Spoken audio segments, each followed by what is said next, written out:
अस्सलाम वालेकुम, आप देख रहे हैं मेरा यूट्यूब चैनल। मैं हूं समर अब्बास। आज दो बड़ी अहम खबरें आपके साथ शेयर करने जा रहा हूं।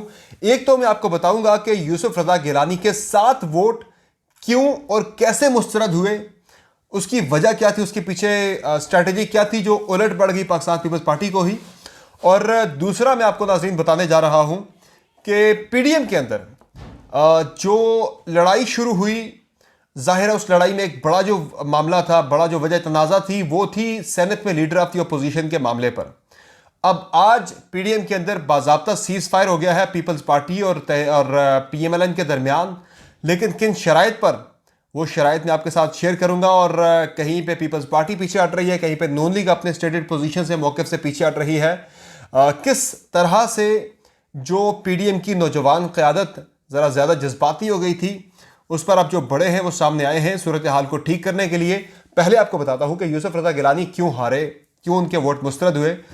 तो उसमें यह हुआ था नाजरीन कि जब इलेक्शन था चेयरमैन सेनेट का, उसमें अपोजिशन के कुछ सेनेटर्स पर शक था पीपल्स पार्टी को कि ये लोग वोट नहीं देंगे। मैं दो तीन नाम भी ले लेता हूं कि हाफिज़ अब्दुल करीम साहब जो कि नून लीग के सेनेटर हैं, उन पर शक था, पीपल्स पार्टी को भी, नून लीग को भी, कि ये लोग ये वोट नहीं देंगे गिलानी साहब को। बल्कि संजरानी साहब को पहले भी वो तहरीक अदम एतमाद में वोट दे चुके हैं, तो अब भी वो संजरानी साहब को ही वोट देंगे।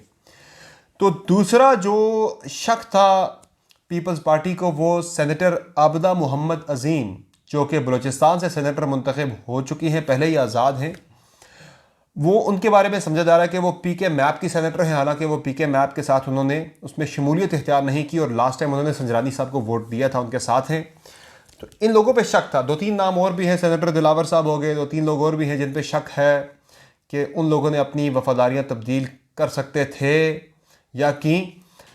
तो एक वोट जो है वो डबल स्टैंप लगने की वजह से, जो 8वां वोट है वो मुस्तरद हुआ कि उस पर गिलानी साहब के नाम पर भी मोहर लगी थी और संजरानी साहब के नाम पर भी मोहर लगी थी। लेकिन गिलानी साहब की वोट मुस्तरद जो हुए, ये किसी ने गलती से स्टैंप नहीं लगाई गिलानी साहब के नाम पर, बल्कि उन्हें कहा गया था, और कहा गया था पीपल्स पार्टी की अपनी तरफ से कि आपने वहाँ लगानी है मोहर। और ये उन लोगों ने मोहरें लगाई हैं जिनके मैं नाम ले रहा हूँ, हाफिज़ अब्दुल करीम साहब, आबिदा मोहम्मद अजीम साहिबा, और दो तीन और ऐसे लोग हैं जिनको कहा गया था कि आपने जो मोहर लगानी है वो गिलानी साहब के नाम पे मोहर लगानी है। उसकी वजह ये थी कि पीपल्स पार्टी को शक था कि ये लोग वोट नहीं देंगे। इनसे पहले हल्फ लिया गया, हल्फ लेने के बाद उन्हें ये कहा गया था, क्योंकि अमूमन तो लोगों ने गिलानी साहब के नाम के आगे जो खाली जगह थी उस खाने के अंदर वहाँ मोहर लगानी थी, तो इन लोगों को ये कहा गया था जिन पे शक था निशानी के तौर पर कि आपने जो मोहर है वो गिलानी साहब के नाम पे लगानी है, ताकि हमें पता लगे कि आपने वोट दिया गिलानी साहब को। तो उसमें हुआ ये कि इन लोगों ने मोहर लगा दी, गिलानी साहब के नाम पे मोहर लगा दी, तो बाद में वो वोट मुस्तरद हो गए।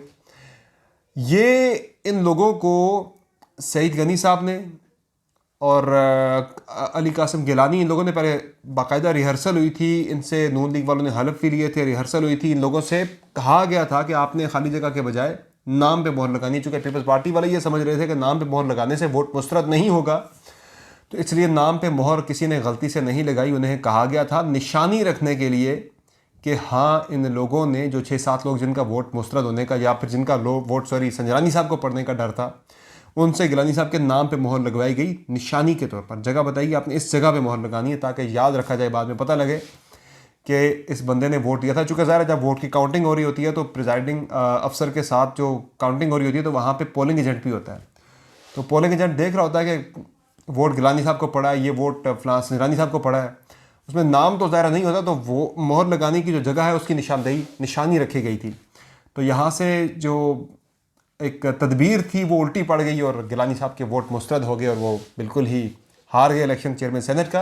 तो ये कहानी थी, ये वोट गलती से नहीं हुए बल्कि जानबूझ के हुए थे। अब मैं आपको लेकर आता हूँ पीडीएम पे, कि पीडीएम में सीज फायर तो हो गया है, इसका बाज़ाब्ता ऐलान भी हो गया, लेकिन एक और जो बड़ी चीज़ होने जा रही है, जो कॉन्फिडेंस बिल्डिंग मेजर्स, यानी कि एतमाद साजी के लिए और ताल्लुकात की बहाली के लिए, उसमें पहली चीज़ ये हो रही है कि आज जो मौलाना साहब के साथ जरदारी साहब का टेलीफोन पर रब्ता हुआ है, पीडीएम के बड़े मुतहरिक हो गए हैं, मियाँ साहब, जरदारी साहब, मौलाना साहब, पीडीएम को दोबारा एक्टिव करने के लिए, मौसर और फाल बनाने के लिए।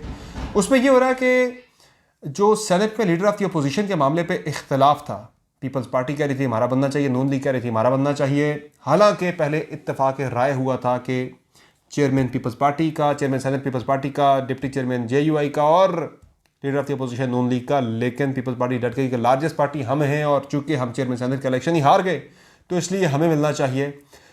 अब इस पे ये हुआ है कि पीपल्स पार्टी ने एतराज़ डाल दिया है कि जी आज़म नज़ीर तारड़ का नाम भी हमें कबूल नहीं है और सादिया अब्बासी साहिबा का नाम भी कबूल नहीं है। हालांकि ये खबरें चल तो रही हैं, लेकिन अब पीपल्स पार्टी ने मशरूत आमादगी जाहिर कर दी है कि ठीक है, नून लीग का ही लीडर ऑफ द अपोजिशन हम उसको मानने पे रजामंद हैं, लेकिन इन दो बंदों में से कोई नहीं होना चाहिए या फिर कोई ऐसा नाम नहीं होना चाहिए। इन दो बंदों पे पर्टिकुलरली कोई एतराज़ तो नहीं है, लेकिन एतराज़ ये है जो पीपल्स पार्टी ने ज़ाहिरन शो किया है कि ये नए लोग हैं, इन्हें सेनेट के बिज़नेस का पता नहीं, ये पार्लिमानी अमूर से ज़्यादा वाकिफ़ नहीं, इसलिए कोई तजुर्बाकार बंदा सेनेट में लीडर ऑफ द अपोजिशन होना चाहिए।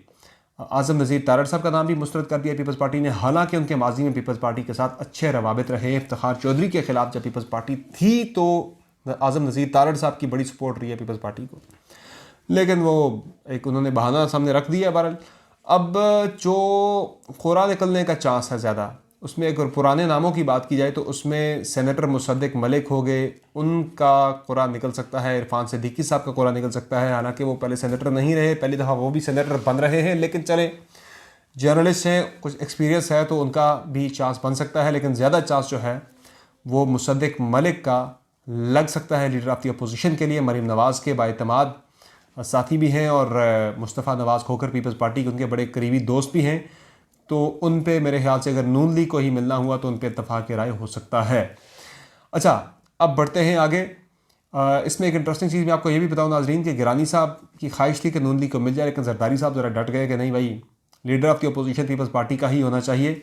और पीपल्स पार्टी के अंदर मुतअद्दिद लोग, मेरी जो इत्तला है, मुतअद्दिद लोग गिलानी साहब के समेत वो राज़ी थे कि नून लीग को दे देनी चाहिए अपोजिशन लीडर की पोजीशन। सेनेट में कोई इतनी बड़ी चीज़ नहीं है, लेकिन जरदारी साहब ने कहा नहीं भाई पीपल्स पार्टी का ही होना चाहिए। उसके पीछे जो वजह है वो मैं आपको फिर कभी बताऊंगा कि इत्तलात है ऐसी हैं, मुझे कंफर्म नहीं है, लेकिन इत्तलात ऐसी मुझ तक पहुंची हैं कि कहीं से प्रेशर भी है कि नून लीग का लीडर ऑफ द अपोजिशन नहीं होना चाहिए। लेकिन अब इस चीज़ पर रजामंदी हो रही है कि ऐसा बंदा लाया जाए। मुशाहिद हुसैन सैयद भी हो सकते हैं, वो भी नून लीग के सेनेटर हैं, वो भी लीडर ऑफ द अपोजिशन बन सकते हैं। बहरहाल ये मुशाहिद हुसैन सैयद, मुसद्दिक मलिक या इरफान सिद्दीकी साहब किसी का कुरा निकल सकता है।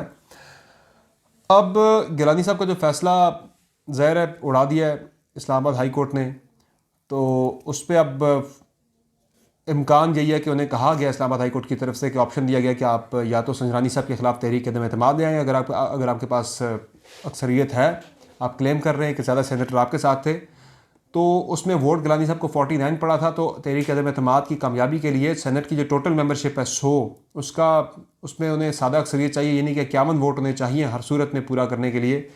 तो वो कर नहीं सकती पीपल्स पार्टी, वो मुश्किल होगा, इसलिए अब वो सुप्रीम कोर्ट जाने का फ़ैसला हो गया। पीपल्स पार्टी सुप्रीम कोर्ट में इस्लामाबाद हाई कोर्ट के फ़ैसले के ख़िलाफ़ और मुज़फ़्फ़र हुसैन शाह की जो फ़ैसला था, रूलिंग थी, उसके ख़िलाफ़ अब वो सुप्रीम कोर्ट जाने का फ़ैसला पीपल्स पार्टी ने कर लिया है। सुप्रीम कोर्ट जाएगी और क्विकली पीपल्स पार्टी जो मरीम नवाज़ के साथ इज़हार यकजहती के लिए जा रही है 26 मार्च को, और पीपल्स पार्टी की क़यादत जो है काफ़िले की वो कमर ज़मान कायरा साहब करेंगे। एक बड़ा एक होगा हजूम होगा नैब लाहौर के बाहर मरीम नवाज़ की पेशी के मौका पर, लेकिन मरीम नवाज़ की गिरफ़्तारी मैंने आपको कल भी बताया था कि नहीं हो सकती, और अब तो वैसे भी उन्होंने ज़मानत भी ले ली है, प्रोटेक्टिव बेल ले ली है, कवल गिरफ़्तारी की ज़मानत उनको मिल गई है लाहौर हाई कोर्ट से, तो अब उनकी गिरफ़्तारी वैसे भी नहीं हो सकती। हाँ, अगर कल किसी ने नैब पे अटैक कर दिया, परसों धावा बोल दिया, तो फिर ये इम्कान है कि बाद ये चूँकि 12 अप्रैल तक की मिली है ज़मानत, तो उसके बाद फिर मरीम नवाज़ की गिरफ़्तारी अमल में लाई जा सकती है। NAO नेशनल अकाउंटेबिलिटी ऑर्डिनेंस की, एहतसाब ऑर्डिनेंस की सेक्शन 31 के तहत। बहरहाल वो देखना होगा 26 को क्या होता है। आज के लिए ये 2 ख़बरें मैंने आपके साथ शेयर की, मज़ीद ख़बरें भी आपको मैं देता रहूँगा। उसके लिए ज़रूरी है कि आप मेरा YouTube चैनल सब्सक्राइब करें और मज़ीद अपडेट्स के लिए देखते रहिए मेरा चैनल। इजाज़त दीजिए, अल्लाह हाफ़िज़।